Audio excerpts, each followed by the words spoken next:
Think for a moment about leadership in the world today. We live surrounded by hierarchy. Presidents and prime ministers, chief executives and managers, generals and commanders. In almost every corner of modern life, there is someone in charge, someone with the authority to give orders, and others whose role is to follow. It feels natural, inevitable, as though human beings have always organized themselves this way, as though there have always been kings and rulers and bosses. But here is one of the most surprising truths in all of anthropology. For the vast majority of human history, this was not the case at all. For hundreds of thousands of years, our ancestors lived in societies with no kings, no chiefs, no bosses, and no permanent rulers of any kind. Not because they had never thought of it, but because they actively, deliberately, and often quite fiercely refused to allow it. So how then did ancient humans choose their leaders? The answer overturns almost everything we assume about power, and it reveals something profound about the kind of creature we are. To understand this, we have to go back, far back, before cities, before farming, before written history, to the way human beings lived for the overwhelming majority of our existence as a species. For hundreds of thousands of years, humans lived as hunter-gatherers, in small, mobile bands, typically of a few dozen individuals. These were people who survived by foraging for plants and hunting animals, moving across the landscape as the seasons and the food supply demanded. And the crucial thing about these societies, the thing that anthropologists have documented again and again by studying hunter-gatherer peoples who survived into recent times, is that they were remarkably, strikingly egalitarian. There was no fixed ruling class, no hereditary chiefs, no one who could simply command others and expect to be obeyed. Decisions that affected the group were typically made collectively through discussion, persuasion, and the slow building of consensus. Now, this does not mean these societies had no leaders at all. That is a common misunderstanding. It is more accurate to say that leadership existed, but it was fluid, informal, and situational. Let me explain what that means, because it is the heart of the whole story. In a hunter-gatherer band, different situations called for different kinds of expertise. When it was time to track and hunt a particular animal, the most skilled and knowledgeable hunter might take the lead, guiding the others, making the key decisions in that moment. But that leadership was temporary and specific. It applied only to the hunt. When the hunt was over, that person held no special authority over anyone else.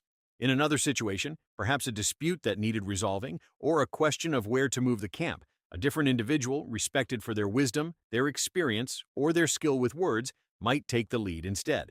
Leadership flowed to whoever was best suited to the task at hand, and then flowed away again when the task was done.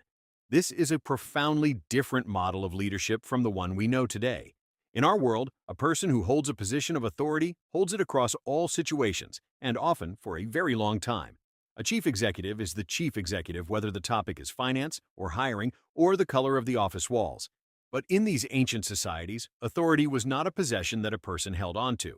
It was more like a role that was picked up and put down as circumstances required. The skilled hunter led the hunt. The wise elder guided the difficult decision. The persuasive speaker helped the group find agreement, but none of them ruled. None of them held permanent power over the others. And this raises a fascinating question. Why? Why were these societies so consistently, so determinedly egalitarian? If leadership and hierarchy feel so natural to us, why did our ancestors organize themselves in almost the opposite way for so incredibly long? The answer is one of the most interesting findings in all of anthropology. And it does not come down to our ancestors being naturally gentle or free of the desire for power. Quite the opposite. The evidence suggests that egalitarianism was not the absence of a struggle for power. It was the result of one, a constant, active, deliberate effort by the group to prevent any single individual from gaining too much control. Anthropologists sometimes describe this using a striking phrase. They call it reverse dominance hierarchy. In a typical dominance hierarchy, seen in many other primates, the strongest and most aggressive individual dominates the others and sits at the top. But in these human hunter-gatherer bands, something remarkable happened. The rest of the group, the majority, would band together to prevent any would-be dominator from rising above them. In effect, the hierarchy was flipped. Instead of the powerful dominating the weak, the many actively kept any single individual from dominating them. The community as a whole held the power, and it used that power to keep every individual in check. This idea has been explored in depth by the anthropologist Christopher Boehm, who studied how these egalitarian societies actively maintained their equality. And what he described is a set of social tools used by the group to cut down anyone who reached too high. So, what were these tools? How exactly did a group with no police, no laws, and no formal authority stop an ambitious, aggressive individual from seizing power? The answer is both subtle and ingenious, and it relied not on force alone, but on the deep human sensitivity to social judgment. The first and perhaps most powerful tool was mockery and ridicule. In many hunter-gatherer societies, a person who began to act superior, to boast, to show off, or to try to boss others around would find themselves the target of teasing and laughter. This might sound trivial, but for a deeply social species whose survival depended on being accepted by the group, being mocked and ridiculed was a powerful corrective. It sent an unmistakable message: you are not better than us. Do not put yourself above the group. And it did so without violence, without confrontation, simply through the gentle but relentless pressure of social disapproval. There is a famous and beautifully illustrative custom, documented among certain hunter-gatherer peoples, sometimes called insulting the meat. When a hunter returned to camp having killed a large and impressive animal, a genuine achievement, you might expect him to be praised and celebrated. But instead, in these societies, the others would often belittle his kill. They would joke that the animal was thin, or scrawny, or barely worth the effort. Now, they did not do this because they were ungrateful. They did it deliberately, to keep the successful hunter humble, to prevent him from becoming arrogant or thinking himself superior because of his success. The message, delivered with humor, was clear. Yes, you did well, but do not let it go to your head. Do not imagine that this makes you better than the rest of us. It was a social mechanism, dressed in the clothing of a joke, designed to protect the equality of the group. The second tool was disobedience and the simple refusal to follow. In a society where no one had formal authority, the power of any would-be leader depended entirely on whether others chose to go along with them. If an individual began giving orders and acting like a boss, the others could simply ignore him. They did not have to obey because he had no real power to compel them. This simple, quiet refusal to follow was a devastatingly effective check on anyone's ambition. Authority that is not recognized is no authority at all. And in these societies, authority was granted only by the ongoing consent of the group and could be withdrawn the moment someone overstepped. The third tool was even more powerful, and it was always available as a last resort: the ability to leave. Because these were mobile societies, and because a person or a family could, if things became intolerable, simply pack up and join a different band, no leader could hold people against their will. If someone became too domineering, too demanding, too unpleasant to live with, people could vote with their feet. They could walk away. This freedom of movement was a profound source of equality. It meant that any leader had to keep the goodwill of the group, because the group could always dissolve or leave him behind. Power that depends on people choosing to stay is a very limited kind of power indeed. And there was a fourth tool, used rarely, but real. In extreme cases, when an individual became genuinely dangerous, a bully or a tyrant who threatened the well-being or the survival of the group, and when all the milder measures had failed, the community could take more serious action. Anthropologists have documented cases where a persistently violent or dangerous individual was, as a final resort, dealt with by the group acting together, sometimes permanently.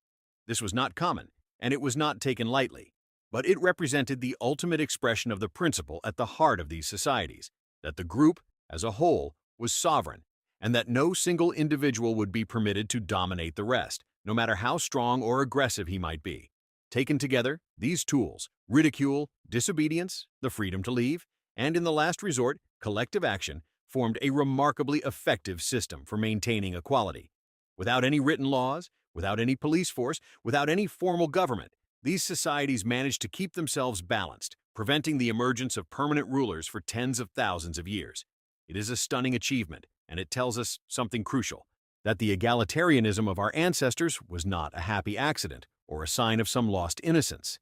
It was an active, vigilant, and hard-won social order, maintained by a community that understood deeply the dangers of unchecked power and worked constantly to prevent it. So, this brings us to a natural and important question. If humans lived this way, in these fiercely equal societies, for the overwhelming majority of our history, then what changed? How did we get from that world of no kings and no bosses to the world of towering hierarchies we live in today? The answer, as far as anthropologists can tell, is bound up with one of the greatest transformations in the entire human story: the shift from foraging to farming. For hundreds of thousands of years, the egalitarian model held because of the very nature of the hunter-gatherer way of life. Think about it. When you are constantly on the move, you cannot accumulate many possessions. There is little to hoard and little to pass down. Food, in many cases, had to be shared, because it could not be stored for long, and because sharing was the best insurance against the uncertainty of the hunt. In such a world, it was very difficult for any individual or family to become substantially richer or more powerful than the others. The conditions themselves made deep inequality nearly impossible. But then, beginning around 10 to 12,000 years ago, in various parts of the world, humans began to farm. They settled down. They cultivated crops and domesticated animals. And this changed everything. For the first time, people could produce and store surpluses of food. Grain could be kept in storehouses. Wealth could be accumulated, held, and passed down from one generation to the next. People stayed in one place, building permanent settlements. And with the ability to accumulate and store wealth came, for the first time, the real possibility of lasting inequality. Some individuals or families could gain control over resources, over land, over the surplus. And control over resources is the foundation of control over people. Those who controlled the surplus could reward followers, support warriors, and gradually establish themselves as figures of permanent authority. The old tools that had kept leaders in check, the mockery, the freedom to leave, began to lose their power in a world of fixed settlements and accumulated wealth. You cannot so easily walk away when your fields, your home, and your stored food are all in one place. Over time, as settlements grew into villages, villages into towns, and towns into the first cities, these early inequalities deepened and hardened. Populations grew larger, and the intimate, face-to-face social pressure that had kept small bands equal became impossible to maintain among thousands of strangers. New forms of organization emerged to manage these larger and more complex societies: chiefs and eventually kings, priesthoods and ruling classes, standing armies, and formal laws. The hierarchical world we now take for granted was born. But we must remember that this world is, in the grand sweep of human history, a very recent development. The kings and rulers and bosses that seem so natural to us have existed for only a tiny fraction of the time that humans have walked the earth.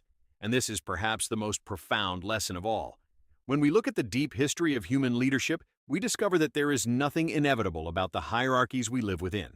For the vast majority of our existence, human beings organized themselves in a radically different way, choosing their leaders not by birthright or by force, but by skill, wisdom, and the ongoing consent of the group. And they guarded their equality with a fierce and active vigilance, refusing to let any one person rise permanently above the rest. This ancient way of living was not primitive, or simple, or lacking in political sophistication. On the contrary, it required a deep and subtle understanding of human nature, of the dangers of power, and of the delicate arts of persuasion, ridicule, and consensus.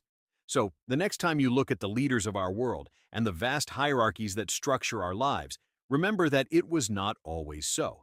Remember the hunter-gatherer bands, moving across ancient landscapes, who for hundreds of thousands of years chose their leaders anew with each passing situation, and who would not tolerate a tyrant in their midst. Remember that deep within our history lies a different vision of how human beings can live together, one in which no one rules and no one is ruled, one in which leadership is a role to be shared, not a throne to be seized. It is a part of our story we have largely forgotten, but it is written deep into who we are. A reminder that the human relationship with power has always been far more complex and far more interesting than we might ever have imagined. If this changed how you think about something as familiar as leadership, share it with someone who needs to hear it. Leave a comment below and tell me which part surprised you most. And if you want more of this, subscribe to Simply Odd. A new video drops every week. The next one might explain something you have wondered about your whole life without ever knowing what to ask.